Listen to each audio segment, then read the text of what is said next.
Veronica stumbled, her legs weak, as the doctor's words echoed in her head. Mr. Dele is actually Junior's father.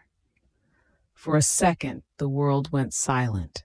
Veronica's heart thudded wildly as she turned to face the gatekeeper. She saw the terror in his eyes and then looked at Akin, her husband, who couldn't even meet her gaze.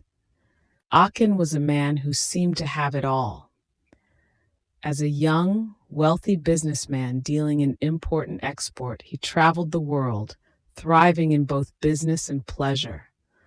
On one of his lavish trips, he met Veronica, the daughter of rich parents, a social media influencer, and the queen of unboxing luxury items. Veronica loved the spotlight. Her life was an endless stream of high-end products, glamorous events, and Instagram followers.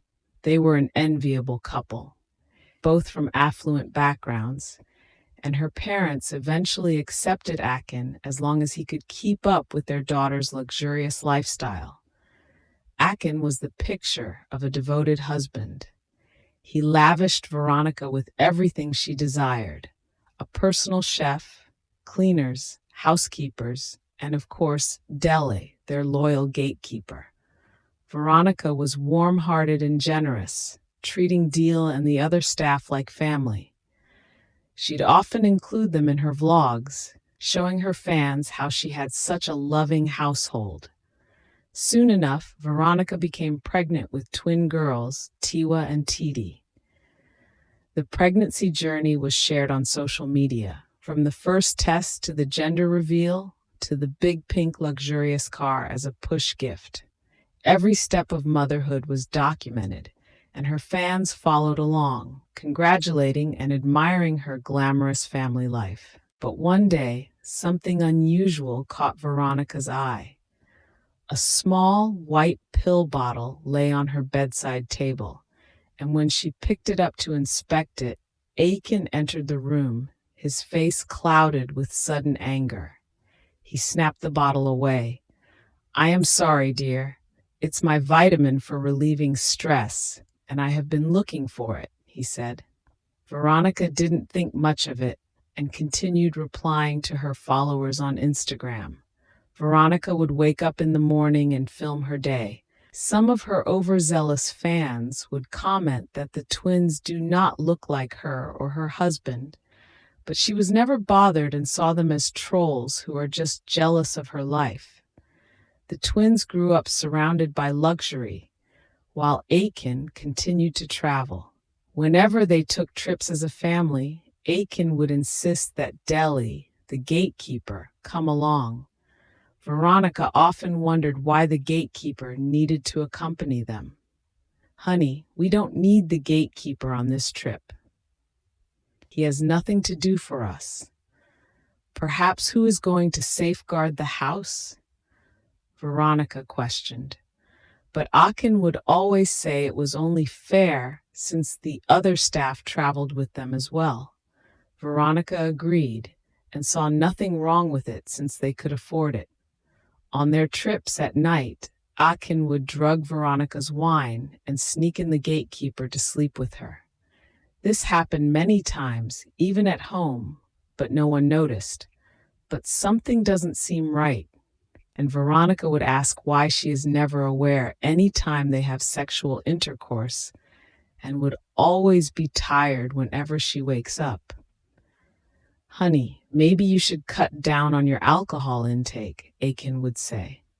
The twins were barely 4 years old when Veronica found herself pregnant again, this time with a baby boy they named Akin Jr.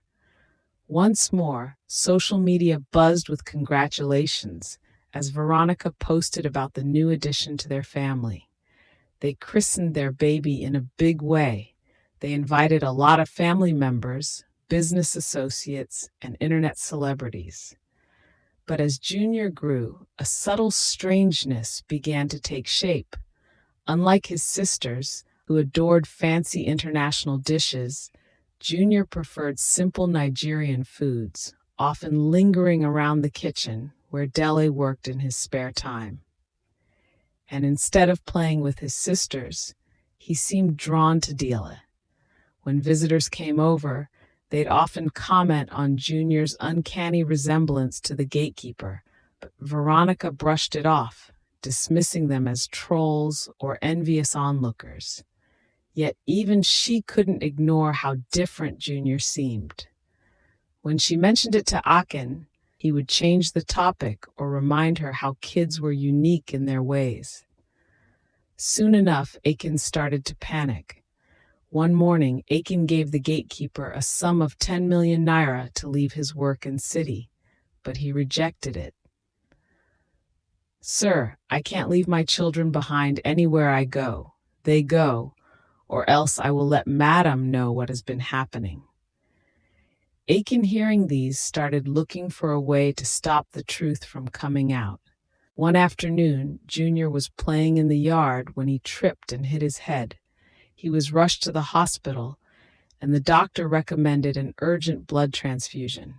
Naturally, Akin was tested first, but the doctor soon returned with a puzzled look. "Mr. Akin, I'm afraid you're not a match for your son," he said. Akin's face drained of color, and before he could respond, Dele barged into the room. "How's my son?" he shouted, his face drenched in sweat and worry.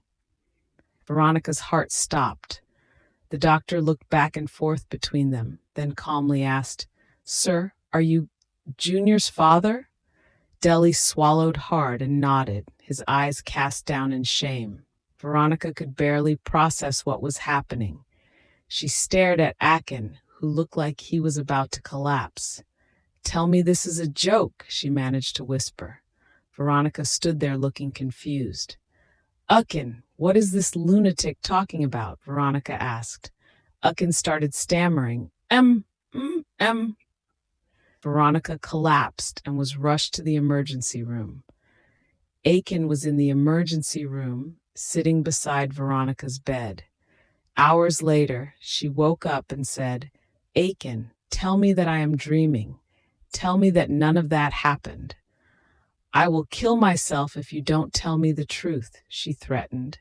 In a trembling voice, Akin confessed. When they had gotten married, he had found out he was infertile. Desperate to keep her by his side and terrified of losing her, he had devised a plan. He had begged Dele, the gatekeeper, to help him, offering him money in exchange for keeping the secret. Every time she thought she and Akin had been intimate, it was really Dele, sneaking into their bed after Akin had drugged her wine. That is why he followed them on all their trips.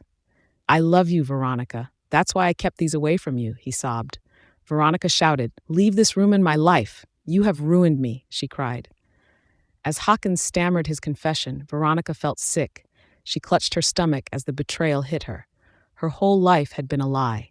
Her twins, her beloved Junior, all born from deception. After Junior was discharged, the days that followed were a blur. Veronica left Akin, taking her children to her parents' home. She filed for divorce, refusing to speak to Akin. Devastated and unable to cope with the consequences of his actions, Akin eventually took his own life.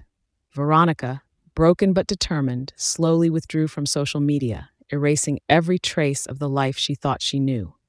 She now faced the future, determined to rebuild and protect her children from the painful truth that had shattered their lives. I hope you enjoyed the story. If so, please like the video and subscribe to the channel. And don't forget to turn on the notification bell for more stories like this one. Goodbye.